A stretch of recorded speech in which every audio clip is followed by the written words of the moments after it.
Hey guys, ఈ రోజు నేను చూపించే ఫ్రై నేమ్ ఏంటంటే బెల్లం కాకరకాయ. ఏంటి కాకరకాయలో కూడా బెల్లం వేసుకోవచ్చా అని చాలా మందికి డౌట్ వస్తుంది. సో ఖచ్చితంగా వేసుకోవచ్చు. ఇది నా ఫేవరెట్ కర్రీ అనమాట. చిన్నప్పటి నుంచి నేను మా అమ్మమ్మతో చేయించుకొని తింటాను. నాకు ఎవరు చేసినా నచ్చదు. మ్యాక్సిమం నేను మా అమ్మమ్మతోటే చేయించుకుంటాను.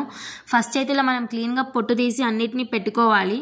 పెట్టుకున్న తర్వాత వీటన్నిటినీ కూడా క్లీన్గా వాష్ చేయాలన్నమాట. ఇప్పుడు మనం వీటిని ఇలా కట్ చేసుకొని పెట్టుకొని దీంట్లో టేబుల్ సాల్ట్ని కలుపుకోవాలి. అంటే మెత్తటుప్పుని యాడ్ చేసుకోవాలి. మెత్తటుప్పుని యాడ్ చేసుకొని బాగా మిక్స్ చేయాలన్నమాట. కాకరకాయ ఈ రెండు బాగా కలిసేటట్టు అలా ఒక 2 minutes అలా పక్కన పెట్టుకొని ఆయిల్లో డీప్ ఫ్రై చేసుకోవాలి. ఇలా కలర్ వచ్చేంత వరకు కూడా మనం ఫ్రై చేసుకోవాలి. ఇప్పుడు మనం ఆనియన్ పేస్ట్ని రెడీ చేసుకుందాం. ఆనియన్ పేస్ట్లో కావాల్సింది 1/2 kg కాకరకాయలకి 1/2 kg కాకరకాయలకి మాకైతే 4 ఉల్లిగడ్డలు పడ్డాయి. అండ్ నిమ్మకాయ సైజ్ అంత బెల్లం సరిపోతుంది. కొంచెం ఉప్పు, పసుపు అండ్ ఒక 7 to 8 ఎండుమిర్చి కావాలి. వీటన్నిటినీ కూడా ఇప్పుడు మనం మిక్సీలో వేసుకోవాలన్నమాట. ఫస్ట్ ఎండుమిర్చి వేసుకున్నాం.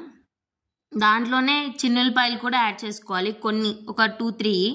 ఆ తర్వాత ఉల్లిగడ్డలు యాడ్ చేసుకోవాలి.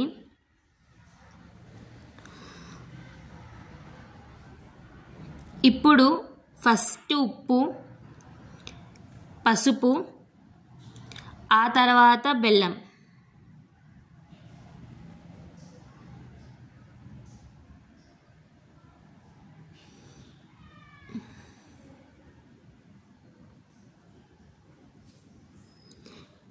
ఇప్పుడు ఇట్లా వీటిని ఇలా మిక్సీ పట్టేసి కచ్చా పచ్చాగా వచ్చేంత వరకు కూడా మనం ఇలానే ఉంచాలన్నమాట.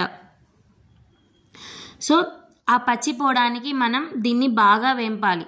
కొంచెం నూనె పోసి దాంట్లో మనం మిక్సీ పట్టిన పేస్ట్ చేసుకొని పచ్చి వాసన పోయేంత వరకు కూడా వేంపి దాంట్లో మనం ఫ్రై చేసుకున్న కాకరకాయలు వేసేయటమే.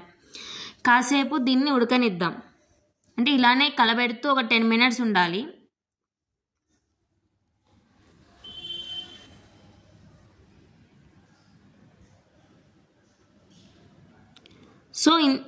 సో ఇంతే, మన కాకరకాయ ఫ్రై రెడీ అయిపోయింది. దీన్ని ఇంకొక పేరుతో కూడా పిలుస్తారు, ఉల్లి కాకరకాయ ఫ్రై అంటారు.